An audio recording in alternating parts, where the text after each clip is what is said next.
सो भारतीय न्याय संहिता 2023 आ चुका है and I will start a series of the भारतीय न्याय संहिता 2023। सेकेंड एडिशन आया है, तो इसमें परेशान होने की बात नहीं है बिकॉज ये जो भारतीय न्याय संहिता आया है ये पिछली बार के आईपीसी से बहुत ज़्यादा कंसाइज फॉर्म में भी है और बहुत इजी भी है याद करना। तो there is no need to worry about that thing. And कैसे याद होगा, there are certain rules and certain mnemonics what I will tell to you. So मैं स्टार्ट करूँगा, आज बहुत कम प्रोविज़न बताऊँगा and I have also started reading the same. So मैं स्टार्ट कर रहा हूँ।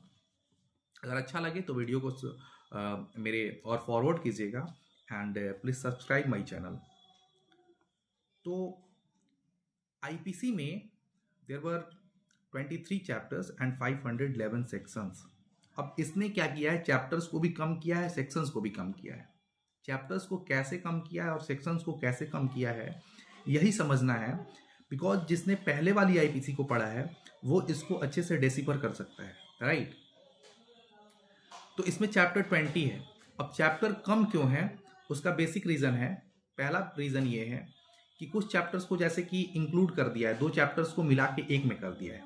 जैसे फॉर एग्जांपल पहले हमने देखा था कि चैप्टर 1 और चैप्टर 2, चैप्टर 1 में 1 से 5 तक के प्रोविजन होते थे, फिर 6 से 52 होते थे आईपीसी में दूसरे चैप्टर में। अब क्या किया है, चैप्टर 1 में ही डेफिनेशन क्लॉज, जितने डेफिनेशन थे, जितने एक्सप्लेनेशन थे 6 से 52, उन सारे डेफिनेशंस को सेक्शन 2 में ऐड कर दिया है भारतीय न्याय संहिता में।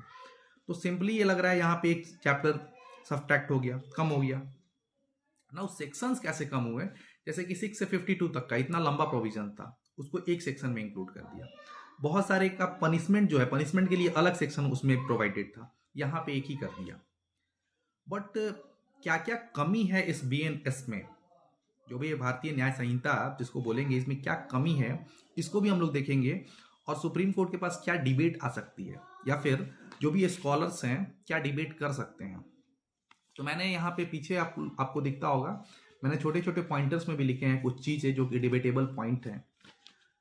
Now starting with that, preamble को भी चेंज किया है। प्रियम्बल में वर्ड अब कंसोलिडेट डाल दिया है, प्लस में अमेंड भी डाल दिया है। दैट मीन्स कि अपने आप में जो आईपीसी है for itself it is sufficient, right. बहुत सारी डिबेट चल रही है कि स्पेशल लॉज और कि इनकंसिस्टेंट है, तो इसने प्रियम्बल में ही ये बोल दिया है कि it is a consolidated act, right? It is a consolidated code, you can say.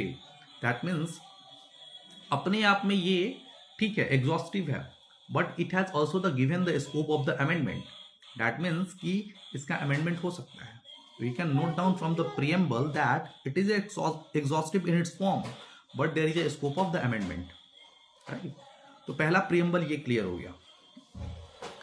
अब जो सेक्शन 1 में दिया हुआ है, पहले हम लोग आईपीसी में सेक्शन 2, 3, 4 और सेक्शन 1, तो पहले का जो आईपीसी 1 से लेकर 4 तक था वही टोटल चीज सेक्शन 1 में दिया हुआ है।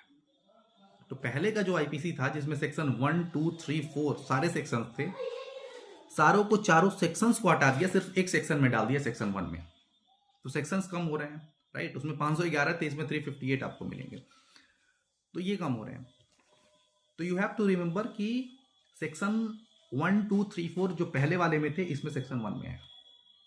अब सेक्शन 2 में सारे डेफिनेशंस को जो पहले वाले में थे कुछ को ऐड भी किया है, जैसे चाइल्ड को ऐड कर दिया है और 1-2 डेफिनेशन को ऐड किया है, तो वो अलग बात है। तो सेक्शन 2 में सारे डेफिनेशंस को दे दिया है और अल्फाबेटिक फॉर्म में दिया है, राइट। और इसके भी मैंने निमोनिक्स बना लिए हैं जो कि मैं फर्दर वीडियो में देता रहूँगा। इससे रिलेटेड जो भी मैं जो स्टार्ट कर रहा हूँ वीडियो सीरीज, उसमें मैं फर्दर प्रोवाइड करूँगा कैसे निमोनिक्स से याद करना है सेक्शन 2 को। बहुत आसान है याद करने का तरीका। जो इसमें है, इसमें 39 डेफिनेशंस हैं और जिसके कि न्यूमोनिक्स हैं बहुत सिंपल वे में याद हो जाएंगे, राइट। जैसे कि पहले तो याद कर लीजिए 21, पहले 22 में मूवेबल प्रॉपर्टी से रिलेटेड था, सेक्शन 22 मूवेबल प्रॉपर्टी था, अब 21 में आ गया है। तो ऐसे ऐसे उससे रिलेट करके इसको याद करने में जल्दी याद होगा, राइट। तो सेक्शन 2 भी बहुत ईजी है। सेक्शन 3 में जो हमने लास्ट आईपीसी में सेक्शन 6 में जो चीज पढ़ा था वो सेक्शन 3 में यहाँ पे दे दिया है। तो पिछली आईपीसी में सेक्शन 6 का यहाँ पे सेक्शन 3 में दे दिया है, तो इसको याद कर सकते हैं। 3 एंड 3 का 6 मल्टीपल है, या फिर 6 और 3 ऐसे याद कर सकते हैं इसको, राइट। तो ये तो 1 2 3 ये तो याद हो जाएगा, इसमें कोई दिक्कत नहीं है। सेक्शन 4 जो है, अब डेफिनेशन खत्म हो गया, सेक्शन 6 खत्म हो गया, 52 तक सारा कुछ खत्म हो गया। नाउ 53 जो लास्ट आईपीसी में था, लास्ट आईपीसी में सेक्शन 53 में क्या था, पनिशमेंट बताया हुआ था कि क्या क्या पनिशमेंट है, और पनिशमेंट पे कंफ्यूजन भी वहां पे था क्योंकि ट्रांसपोर्टेशन को हटा दिया था, तो हम लोग कंफ्यूज हो रहे थे कि हमें 5 आंसर करना है या 6 आंसर करना है। नाउ इसमें एक्सप्रेसली लिख दिया है कि there are 6 types of punishment, और इसमें एक पनिशमेंट को ऐड कर दिया है सेक्शन 4 में कि कम्युनिटी सर्विस का एक पनिशमेंट होगा, और कम्युनिटी सर्विस होगा जो पेटी क्राइम होते हैं उनमें कम्युनिटी सर्विस का प्रावधान है, राइट, पनिशमेंट है। अब ये हो गया हमारा सेक्शन 4 तक। सेक्शन 5 जो है that is the debatable point, that is a मोट पॉइंट। और क्यों मोट पॉइंट है, जैसे कि हमने लास्ट आईपीसी में सेक्शन 54 55 कॉम्यूटेशन का पावर देखा था, यहाँ पे सेक्शन 5 में कॉम्यूटेशन का पावर है, right, and this is a मोट पॉइंट। और इसमें क्या क्या चीजें हैं, इसको लिंक करना है सेक्शन 473 74 और 475 के साथ, और क्या क्या मोड्स पॉइंट है ये हमें देखना है, जो कि फर्दर मैं वीडियो में लाता रहूंगा। देयर आफ्टर सेक्शन 6 में fraction of the terms of the punishment दिया है, जो कि हमने वहां पे भी पढ़ा था कि जब भी फ्रैक्शन की बात आएगी तो लाइफ इंप्रिजनमेंट को 20 साल मान लिए जाते हैं। सेक्शन 7 में बता दिया है कि जो भी सेंटेंस होगा या तो रिग्रेस हो सकता है या तो सिंपल हो सकता है। सेक्शन 8 बहुत अच्छा काम किया है कि अमाउंट ऑफ फाइन, जो कि हम लोग 63 से लेकर 70 तक पढ़ते रहते थे, सॉरी 69 तक, वो इसमें एक ही सेक्शन में ला दिया है, तो सेक्शन नंबर कम हो रहे हैं। दैट मीन्स कि वहां का 63 से लेकर 69 तक का इसके सेक्शन 8 में इंक्लूड कर दिया है सारा कुछ, तो सेक्शन नंबर कम हो रहे हैं। तो सेक्शन 8 भी बहुत सिंपल है, सारा कुछ अब आपके लिए आसान हो जाएगा कि आपको एक ही सेक्शन याद करना पड़ेगा, और पूरे प्रोविजन कॉन्सेप्ट अगर याद रहेंगे तो ईजिली बन जाएगा। ये सेक्शन 8 है। सेक्शन 9 और 10 में इसने क्या किया है कि सेक्शन 70 और 71 वाले प्रोविजन डाल दिए। 70 में बोला था कि लिमिट कितना होगा पनिशमेंट का, या फिर जब डाउटफुल रहेगा तो क्या पनिशमेंट देगा जज, इन सब से रिलेटेड 9 और 10 है। 11 12 में फिर सॉलिटरी वाला दे दिया है, जो उसके हम लोग पढ़ते थे 73 से 75 तक कि सॉलिटरी का क्या है, क्या उसका लिमिट्स है, ये सब। तो ये यहाँ पे 11 और 12 में दे दिया है। 11 में दे दिया है सॉलिटरी कन्फाइनमेंट क्या है, और 12 में दे दिया लिमिट ऑफ सॉलिटरी कन्फाइनमेंट क्या है, और सेम जो आईपीसी में था वही सेम यहाँ पे है। और फिर 13 में जो वहाँ जो लास्ट आईपीसी में हमने देखा था सेक्शन 75 में था, वही यहाँ पे 13 में दे दिया है। तो सिंपल है, सीक्वेंस वाइज चल रहा है। वहाँ पे भी सॉलिटरी के बाद इनहांस था, यहाँ पे भी सॉलिटरी, फिर लिमिट, और फिर इनहांस पनिशमेंट, राइट। उसके बाद चैप्टर 3 आ जाता है आपका, आज मैं चैप्टर 3 तक ही बताऊंगा।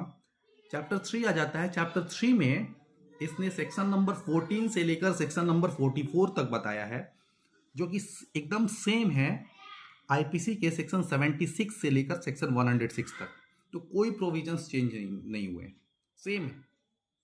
अगर इस वीडियो को ज़्यादा लाइक मिलते हैं, राइट, और इसको बहुत लोग व्यू मिलते हैं, तो मैं आगे वीडियोस बनाता रहूँगा, और इसके ऊपर हम लोग डिस्कशन करेंगे कि सेक्शन 4 क्यों डिबेटेबल पॉइंट है, और इसमें क्या क्या डिफरेंसेस आए हैं, और कैसे उन चीज़ों को पढ़ना है, राइट।